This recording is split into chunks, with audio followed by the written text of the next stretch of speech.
Salut à tous. Donc aujourd'hui, quand tu regardes une action et que tu calcules son PER, tu passes, on va dire, à côté de beaucoup de formations et notamment des plus importantes. On sait que le bénéfice net, ça se manipule, hein. Il y a les amortissements, les provisions. En fait, il y a tout un tas de jeux comptables qui peuvent permettre de venir embellir l'entreprise. Le free cash flow, lui, pour le coup, il ne ment pas. C'est le cash qui est réellement généré. C'est vraiment celui qui va venir rentrer dans les caisses de l'entreprise. Donc aujourd'hui, je vais te donner 5 ratios que j'utilise quand j'analyse des actions. Il y en a 4 sur les 5 qui sont composés de, ce, de ce free cash flow. Donc on a le price sur free cash flow, l'enterprise value sur free cash flow, le free cash flow yield, le ROCE et la dette sur le free cash flow. Donc reste jusqu'au bout parce qu'en fait le dernier ratio c'est celui que peu de personnes utilisent à mes yeux, en tout cas je ne l'ai pas beaucoup vu, et c'est pourtant celui qui peut vraiment protéger ton capital sur le long terme. Donc pourquoi le free cash flow, hein. Avant de rentrer dans les ratios, je vais t'expliquer pourquoi en fait c'est plus cohérent de venir sélectionner le free cash flow que le bénéfice net, que les l'EBITDA, etc. Alors le bénéfice net, grosso modo, c'est pas une construction comptable, mais en tout cas ça peut l'être, hein. On va dire qu'il y a différentes astuces pour que l'entreprise puisse venir augmenter ses bénéfices, donc soit en changeant ses règles d'amortissement, en faisant des provisions peut-être plus agressives, ou au contraire en venant encaisser des revenus plus tôt. C'est des pratiques qui sont légales et grosso modo ça peut te faire croire que c'est une bonne boîte alors qu'en fait elle aurait été moyenne. l'EBITDA, donc Earning Before Interest, Taxes, Depreciation et Amortization, donc pour le coup c'est encore pire parce qu'en fait dans ce ratio-là, on ignore les CAPEX. Donc tous les investissements nécessaires pour maintenir, on va dire, ou pour développer le business. On peut très bien avoir deux entreprises avec le même EBITDA, mais on va dire avec des besoins d'investissement complètement différents, quoi. Donc le free cash flow, lui, il est simple, hein, c'est le résultat opérationnel, moins les investissements réels, plus ou moins, on va dire, la variation du BFR. Donc c'est le cash qui reste réellement dispo dans la boîte. Et pour le coup, c'est beaucoup plus dur à truquer. Alors c'est pas impossible, hein. Il n'y a aucun chiffre qui est impossible à truquer, mais c'est beaucoup plus dur. Donc c'est pour ça qu'en fait, dans la grosse partie des ratios que j'utilise tout le temps le free cash flow parce que je trouve qu'il est plus cohérent. Donc là, on va pouvoir les voir un par un. Donc le premier ratio, donc le price to free cash flow, en fait c'est l'équivalent du comment dire du PER mais via le free cash flow. En fait, au lieu de diviser le cours du bénéfice par action, en fait on va venir le diviser par le free cash flow par action. Concrètement, en fait, si tu as une action qui vaut 100 et que l'entreprise, on va dire qu'elle génère 5 euros de free cash flow par action, donc ton price sur free cash flow, il sera de 20. Euh, En fait, ça veut dire grosso modo que tu payes 20 ans de cash pour posséder cette action-là. La grosse différence là que tu vas avoir avec le PER, c'est que le bénéfice net, il peut être gonflé artificiellement. Le free cash flow par action, pour venir le gonfler artificiellement, ça va être beaucoup plus dur. Euh, et en regardant, on va dire, le price sur free cash flow, on va dire que tu as une image qui est bien plus, on va dire, bien plus proche et moins tronquée de la réalité. Moi, grosso modo, en fait, je me dis souvent que en dessous de 20 fois pour une entreprise, c'est très très attractif. Au-dessus de 20, bon, il faut vraiment que la croissance du free cash flow elle soit justifiée. Et au-dessus de 30, ça commence à être très compliqué pour moi parce qu'on va dire que les perspectives de gain, ou en tout cas de multiplicateurs, sont beaucoup plus limitées que si je l'achetais à 15 fois par exemple. Par exemple, là, on peut regarder un Air Liquide, hein, là il tourne autour des 22-25 fois le prix sur Free Cash Flow depuis quelques années. C'est considéré par certains comme une entreprise de qualité, avec un Free Cash Flow qui pour le coup est très stable. Donc le ratio 2, on a l'enterprise value sur le free cash flow. Donc pour le coup, le ratio qu'on a vu avant, en fait, un point, il a un point négatif, en fait, c'est qu'il voit que la capitalisation boursière, pardon. Il ignore pour le coup la dette, et la dette, ça peut pas mal changer en fonction de l'entreprise et de son secteur. Euh, Levé sur free cash flow, on va dire qu'il corrige ça. L'enterprise value, hein, en fait, c'est la capitalisation boursière plus la dette. Donc c'est le prix total que tu paieras, par exemple, si tu rachètes l'entièreté de l'entreprise. Si on prend deux entreprises avec le même price sur free cash flow, donc de 18, la première elle a très peu de dettes et la deuxième elle est endettée. En fait, le levé, donc l'enterprise value sur free cash flow de la première elle sera de 20, tandis que celui de la deuxième elle sera 38. Donc en fait là pour le coup ça va vraiment venir créer une différence. En fait, celle qui est endettée, en fait tu vas quasiment la payer deux fois plus cher. Euh, donc en pratique, hein, je l'utilise vraiment pour comparer deux entreprises d'un même secteur. Et c'est vraiment le moyen de se dire, bon là, à l'instant T, laquelle est vraiment moins chère. En prenant vraiment le maximum d'indicateurs pour être le plus objectif possible. En termes de seuil, allez, on va dire en dessous de 25, c'est globalement raisonnable pour une entreprise.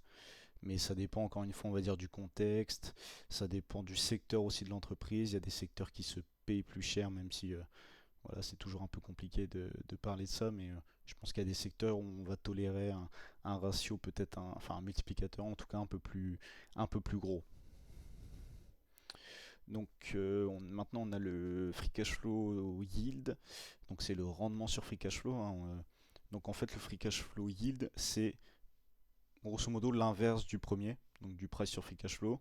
Au lieu de diviser par le prix du free cash flow, on va diviser par le free cash flow, enfin on va diviser le free cash flow pardon, par la capitalisation. Et en fait, au lieu de s'exprimer pardon, en ratio, ça va s'exprimer en fait en pourcentage. Donc grosso modo, pour vous donner un exemple, donc, si une entreprise elle génère 500 millions de free cash flow et que sa capitalisation, on va dire qu'elle est de 2 milliards, elle aura un free cash flow yield de 5%. Donc ça veut dire que pour chaque euro investi dans cette entreprise, elle va générer 5 euros, enfin 5 centimes pardon, de cash par an. Ce qui est plutôt pas mal avec ce ratio, c'est que pour le coup il est plutôt utile parce qu'en fait on peut directement le comparer au taux. Au taux sans risque, donc l'OAT à 10 ans. Donc imaginons qu'il tourne autour de 3,2 en ce moment. En fait, si on a un free cash flow yield qui est un free cash flow yield de 5%, hein, dans l'exemple qu'on a pris juste là, en fait, on a 1,8 points au-dessus de l'OAT 10 ans. Donc là, à ce moment-là, c'est potentiellement aussi un bon moment pour venir investir.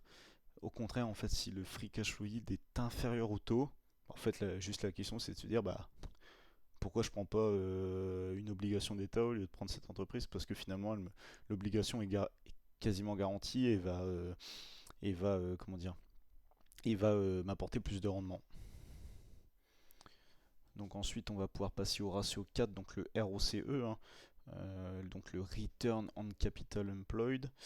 Donc en fait, le ROCE, c'est le seul ratio, enfin un des seuls ratios que j'utilise qui n'inclut pas le free cash flow. Et pour le coup, c'est plutôt voulu. Euh, le ROCE, en fait, il va mesurer quelque chose de différent. C'est pas le prix que tu payes, c'est pas le cash qui est généré cette année. On va dire c'est plus l'efficacité en soi du flux de trésorerie, enfin du capital. En fait, le ROCE, ça va te permettre de te dire pour chaque euro investi dans l'entreprise, combien elle va réussir à générer en plus. Euh, c'est intéressant de l'ajouter au free cash flow parce qu'en fait, ça permet aussi de venir prédire la capacité de l'entreprise à générer encore plus de free cash flow.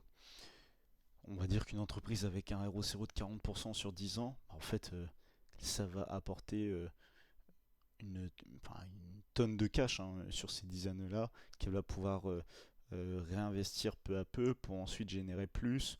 Voilà, c'est vraiment un cercle vertueux, hein. Là, si on prend l'exemple, on a Hermès, hein, Hermès qui tourne en ce moment à 45, 40-45 de ROCE.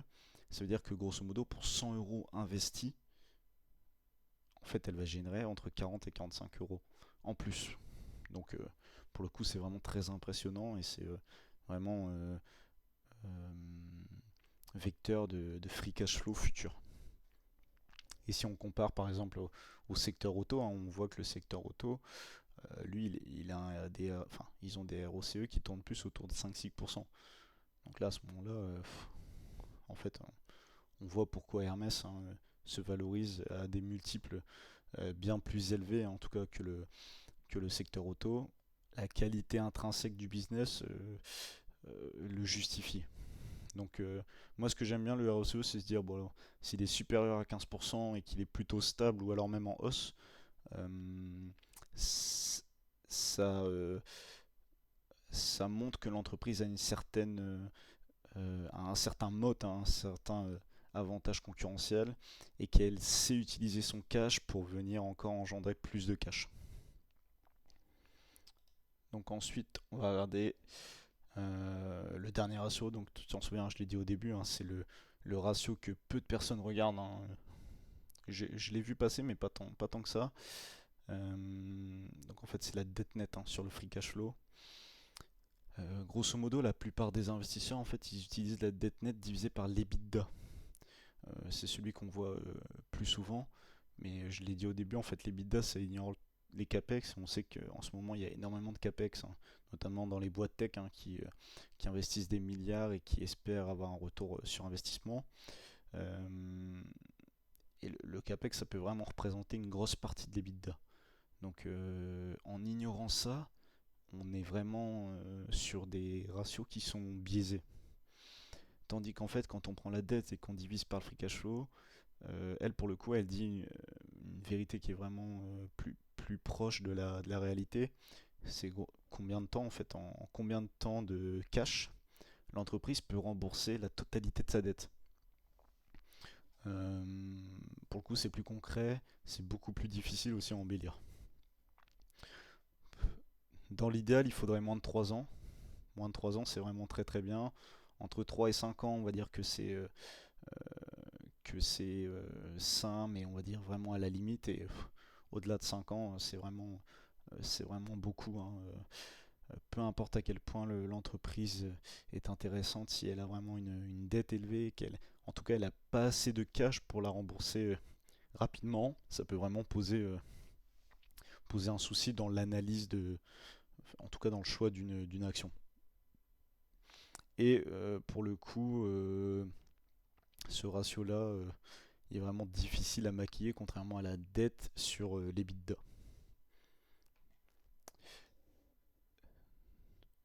Donc comment les utiliser ensemble? Donc là, on a vu les 5 ratios, hein. Est-ce qu'il y a un ordre ou pas? À vrai dire, pas vraiment. Euh, Parce qu'en fait, le mieux, c'est de les voir euh, tous, hein, mais grosso modo, moi, on va dire que l'étape 1, c'est vraiment en sécurité. Je vais regarder la dette sur le free cash flow en premier. Si c'est au-dessus de 5 ans, en fait, je passe parce qu'en fait, je me dis, j'aurai forcément des boîtes avec des meilleurs fondamentaux et des meilleurs enfin, des meilleurs, euh, des meilleures données financières que. En fait, je préfère vraiment avoir le top qualité, hein. Et une entreprise trop endettée, ça peut vraiment ruiner, même si tout le reste est parfait. Ensuite, j'ai regardé la qualité, forcément, et ça, j'adore regarder le ROCE sur au moins 5 ans. Je pense que c'est plus représentatif que sur une année. Est-ce qu'il est supérieur à 15%? Est-ce qu'il est stable? Est-ce qu'il est en baisse? Est-ce qu'il augmente? S'il augmente, je préfère parce que ça veut dire qu'il y a vraiment un avantage concurrentiel qui est en train de s'accentuer. Et mon étape 3, ça va être le prix, hein, forcément. Après, pour regarder le prix, alors ouais, tous les ratios de valorisation, hein, qu'on a vu juste avant, le mieux c'est de les coupler. Voilà, de pas forcément avoir un critère sur un et de se dire bah, si c'est pas respecté, je prends pas. Je pense qu'effectivement, il y a le mieux c'est de les coupler et aussi de ne pas oublier hein, de venir analyser l'action, on va dire, en termes de graphique, pour venir affiner son point d'entrée et vraiment avoir, en tout cas, le point d'entrée le plus optimisé, celui qui va venir nous rapporter le maximum de performance.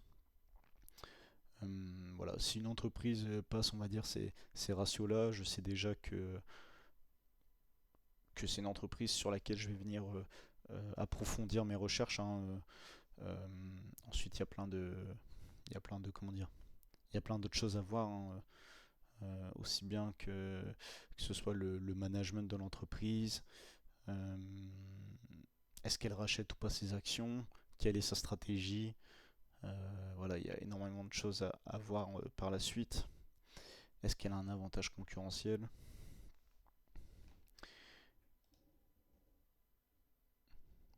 Donc voilà, on revient sur les 5 ratios, hein. Donc le price sur free cash flow, l'enterprise value sur free cash flow, le free cash flow yield, hein, permet de savoir la valorisation, le ROCE et la dette sur le free cash flow. Euh, Moi, ce que j'aime bien avec ces ratios-là, c'est qu'ils te forcent vraiment à regarder ce qui compte et pas forcément les bénéfices comptables, pas les bidas, mais vraiment le cash. Et on le dit, hein, cash is king. Donc voilà, c'est plutôt important. Est-ce que ça suffit pour tout savoir d'une action? Clairement non. Il faudrait que tu analyses aussi le business model, la direction, les dynamiques du secteur, les dynamiques commerciales du moment, les risques. Mais grosso modo, on va dire si ces ratios-là sont respectés, en tout cas qu'ils ne sont pas révoqués, c'est que tu as déjà éliminé une bonne partie de l'investissement, enfin des mauvaises entreprises, et donc ça te permet de sélectionner vraiment les meilleurs. Donc voilà, si cette vidéo t'a été utile, n'hésite pas à t'abonner. Euh, la prochaine, alors, elle sortira dans la semaine. On essaiera de faire une analyse complète d'une action. Dis-moi en commentaire si pour le coup, parmi ces 5 ratios, tu en as vraiment un que tu utilises. Est-ce que tu en as certains que tu connaissais déjà? Je suis curieux de voir potentiellement lesquels vous utilisez. Peut-être que j'en découvrirai aussi. Donc voilà, allez, à la semaine prochaine. Ciao.